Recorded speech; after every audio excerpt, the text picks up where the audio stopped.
What's up, world? This is Brother Ali, and you're checking out Hip Hop Authority. Respect my authority. Stay right here. Click on the good stuff. Peace.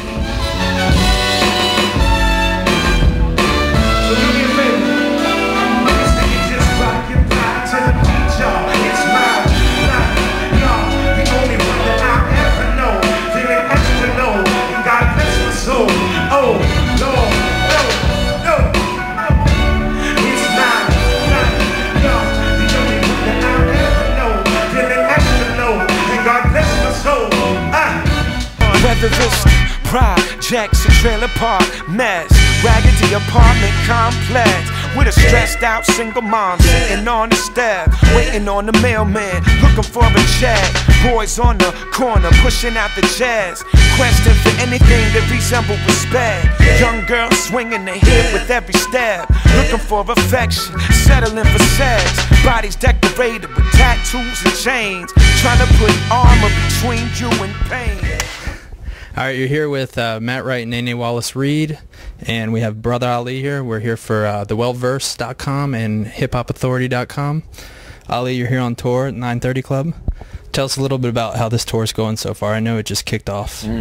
Yeah, we're about a quarter of the way through what is almost a 2-month tour, just shy of 2 months. And it's beautiful, man. It's been really good. This is the first time that I've ever brought a band out on tour with me. So we have a full horn section.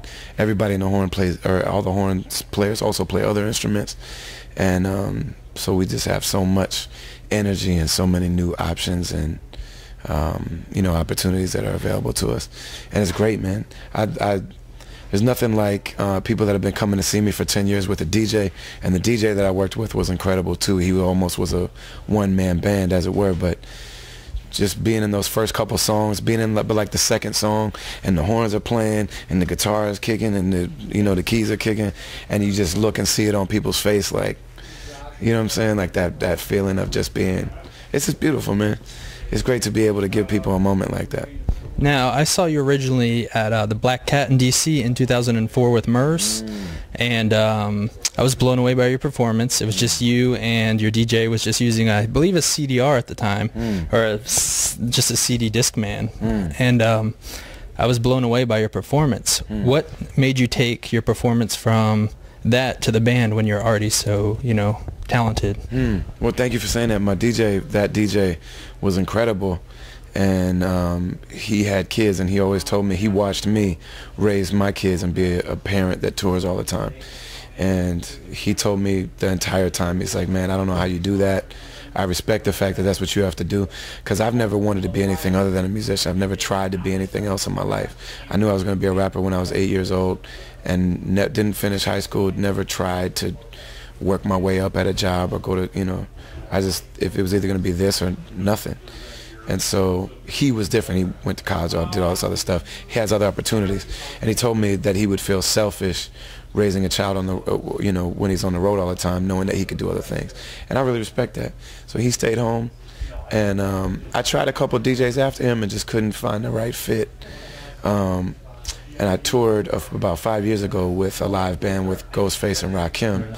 Matter of fact, we played here at the 930 Club. And one of the guys that organized that band, we always stayed in touch, and he said, you know, when you're ready to do a band, you let me know. I'm going to put it together for you. I'm going to be the musical director. And so when I couldn't find another DJ that could fill that spot, I called him, and we did the band. And it made sense too, because I have a new producer, and I'm coming back after being quiet for a couple years. Like, I haven't toured for 2 years. It's been 3 years since my last album.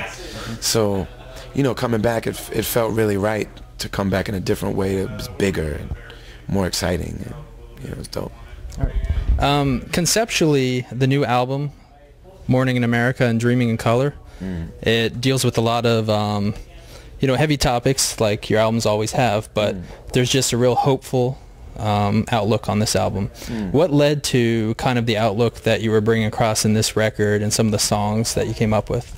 Well, this is a twofold message. The first one is the mourning side of us, you know, to stop our sleepwalking about the actual level of social decay that we're experiencing, crumbling economy, you know, people having a really tough time, you know, emotionally, spiritually, physically, health-wise. You know, we're just in a bad time. So half of the album deals with that. The other half deals with the Dreaming in Color, which is the idea that if we're willing to work together, which I think there's some new sparks of that people that used to be in the privileged class and used to feel entitled and, you know, blame the poor masses for their condition, you know, that middle class, they're falling into poverty and they're starting to have a paradigm shift that built behind that. And so I'm seeing them become more active, which to me is a new thing. I've never seen that in my lifetime. And so I think that there are new opportunities because of how bad it gets. I think when, you know, we always say it's going to get worse before it gets better, it's gotten worse, and I hope that this is the worst before the better, and that's what that album is about. All right, excellent. In terms of the new album, it's all with Jake One, your production, and in the past you've worked primarily with Ant. Yeah. How did specifically a whole project come about with Jake One? I know you did do a song on White Van Music, I believe, with Freeway. Yeah. So how did the full album come about? And then also, what's the process of recording with him? Were you in the studio with him, or is it just beats sent to you? Well, Ant, normally me and Atmosphere had this kind of thing. Ant is the producer from Atmosphere. And we had this, you know, kind of unspoken arrangement that I would make an album and then I would go on tour, and then he would make an album with Atmosphere and then they would tour. And we had this, you know, I would tour for a year and a half or 2 years, come home, and they would just be getting done, and so I could make an album, and then we just start the whole process over again.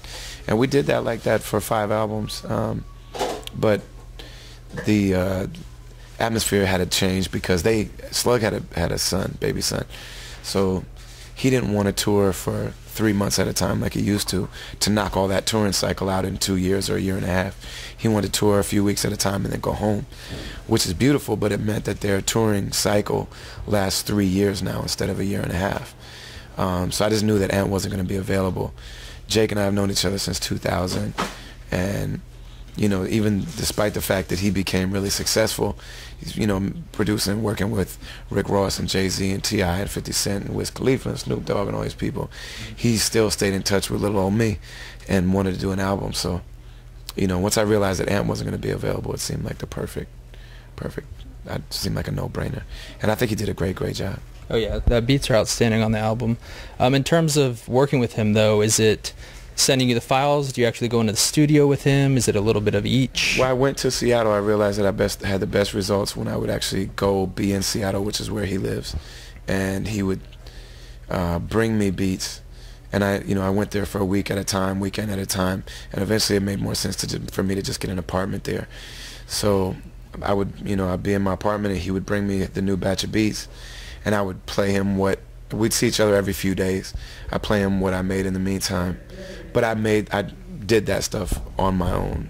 He wasn't sitting there with me when I made the songs, but he would have input, and it was really helpful. A lot of times it would just be more sonic things or rhythmic things. He would say, on bar 14, you get your flow gets a little off, so you need to either change the phrasing of it or learn how to deliver it better. But that's offbeat. You can't do that. And that was very helpful.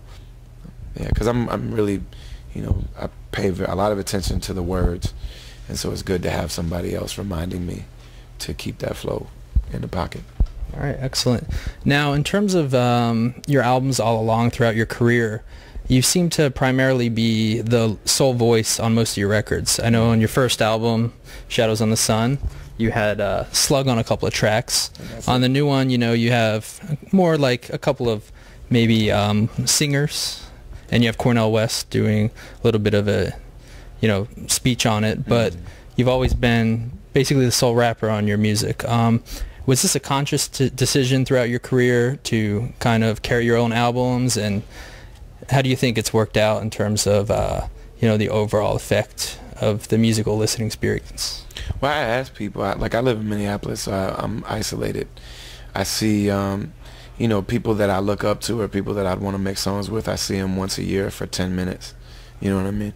And every time I see them, it's like, hey, we should do something together, but it just, not being there, it's hard to really, especially when they're busier than I am. You know what I mean? So I could run into Black Thought or Pharoah Monch or Mos Def or somebody, and they're like, yeah, cool. And if I was in a space where I could go knock on their door a couple times, then I could probably make it happen. There was a few that were supposed to be on this, and like I said, it's just not sharing space with them. It's tough to do, and they're busier than me, you know. So they have more going on. They're more on their calendar than me, so it's just tough to do. But I don't really miss it. I don't feel like I need somebody else. You know, I'd like to make music with these people for the sake of making it, but I don't feel like the album needs somebody else's voice. Right. You know what I mean? Like if I invite you over and I'm cooking you a meal, I'd rather not, you know, have my friend make the dessert for you or something. I'd rather make the meal for you. And so I stick to that. Also, my friend Amir Suleiman is on there. So there are voices on here. Bun B's voice is on there. Amir Suleiman's voice is on there. Dr. West's voice is on there. There's a couple other voices that are really cool. There's a singer out of the Twin Cities named Abby Wolf. She's the main female voice you hear on the choir parts. Right. Omar Bliss is another one. He's the main male voice that you hear. They're both incredible singers on their own. Chocolate out from Seattle is an incredible voice. Tone Treasure from Flint, Michigan is an incredible voice. Also, there's a friend of mine named Azhar Usman, who's actually a comedian, but he's also a Sufi, a very devout Sufi student. He's a sheikh to me, but he would call himself a student. But his voice is on this song called Fajr. So there's my friends' voices are on there, but in terms of chasing people down to try to get them to rap, I don't have a lot of success with that. Right. It's mainly just always been you throughout on your albums and things like that, which is, you know, it's refreshing in this day and age where albums are a lot of piecemeal. You know, send me a file, we'll put 4 different rappers on it and put it on our album and things like that. So, I mean, these are things, your albums still come across as like, you know, works of art and full listening experiences and things like that. So yeah, that still means something to me. You know, not everybody, people don't approach it like that because, you know, the whole iTunes, iPod, MP3 thing, people getting, you know, cherry picking songs off things, and I'm cool with that. I'm happy to be heard in any setting. You know, like I'm just happy that anybody would listen to me at all. But I would prefer. I still put a lot of time, and really, you know, Ant instilled that in me. You know what I mean? I made a demo tape before I started working with Ant, and that was a cohesive project too. So I've always had it, but I think working with Ant like really reinforced that, you know, the way your songs move in together, the arrangement of your songs is important. I've always felt like my body of work is more. I'm not a single maker. Like I don't make singles. I don't make like that song that, you know, I don't make hits. I have a body of work, and I'm cool with that. I'm good with that. Are there any specific albums growing up that kind of you looked at as the foundation to inspire you to make these full concept albums and that type of thing? Definitely. Takes a Nation of Millions to Hold Us Back and Fear of a Black Planet to me are masterpieces. America's Most Wanted and Death Certificate are masterpieces as albums. Like Water for Chocolate is a masterpiece. I think the Atmosphere album called When Light, You Can't Imagine How Much Fun We're Having. I think that's a masterpiece of an album. You know, I have friends that I think LP makes masterpiece albums.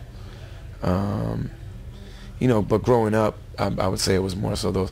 But then there was like, then there'd be albums like, you know, EPMD I think they made masterpiece albums.